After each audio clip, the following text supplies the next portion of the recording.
रात के 2 बजे मुंबई में पुरातत्व विभाग के लैब में आरव अकेला बैठा था। बाहर मूसलाधार बारिश हो रही थी, पर लैब के अंदर अजीब सन्नाटा पसरा था।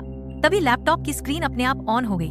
स्क्रीन पर एक पुराना चित्र उभरा, एक डूबी हुई नगरी, जिसके ऊपर लिखा था, द्वारका अभी जीवित है लेकिन भूख से तड़प रही है।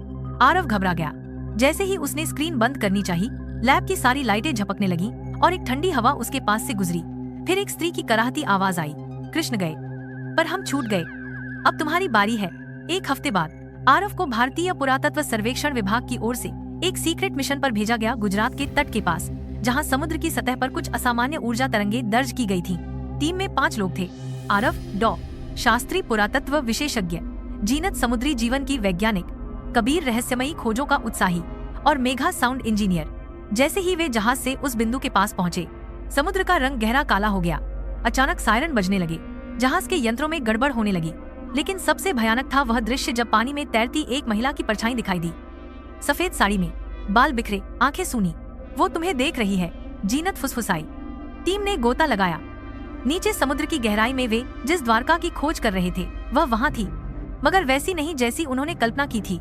बिखरी हुई इमारतें, टूटी हुई मूर्तियां और दीवारों पर खून जैसे लाल शैवाल। मुख्य मंदिर के द्वार पर लिखा था, यहाँ कृष्ण नहीं काल विराजता है। अंदर घुसते ही एक भयानक ठंडी लहर सबके शरीर में उतर गई। दीवारों पर उकेरी आकृतियां हिलने लगीं।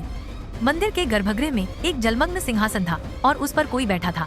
वो कृष्ण जैसा दिखता था, पर उसकी आंखें खून से लाल थीं। मेरी नगरी भूली नहीं है, अब तुम सब मेरे भक्त बनोगे या भोग। हर कदम पर कुछ न कुछ डरावना हो रहा था। कबीर ने एक पुरानी मूर्ति छुई और उसका पूरा शरीर पत्थर में बदल गया। मेघा के कानों में कोई फुसफुसाने लगा और वो पागलों की तरह हंसती समुद्र में गायब हो गई। आरव और जीनत ने किसी तरह मुख्य मंदिर से बाहर निकलने की कोशिश की, लेकिन पूरी नगरी अब बदल गई थी। गलियों में सफेद कपड़ों में लाशें घूम रही थीं, जिनके चेहरों पर शंख के निशान थे। वे सब बार बार यही कह रही थीं, हमें कृष्ण ने त्याग दिया, अब हम उसकी जगह तुम्हें चाहते हैं। अब केवल आरव और डॉ. शास्त्री बचे थे। वे एक गुप्त तहखाने में पहुंचे, जहां एक बड़ा द्वार था और उस पर लिखा था, जो यहाँ जाएगा वापस नहीं आएगा, पर वो देखेगा जो कोई नहीं देख पाया। डॉ.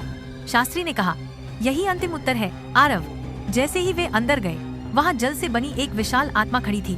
उसके 4 हाथ थे, आंखें जल रही थीं और वो धीमे स्वर में गा रही थी, हरे कृष्ण कृष्ण कृष्ण। उसकी आवाज एकाएक रुक गई।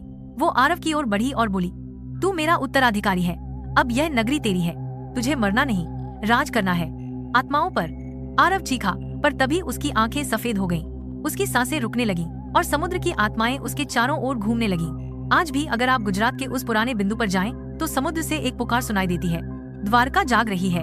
और कुछ रातों को अगर आप ध्यान से सुने, तो जल की सतह पर एक माला की आवाज आती है, हरे राम।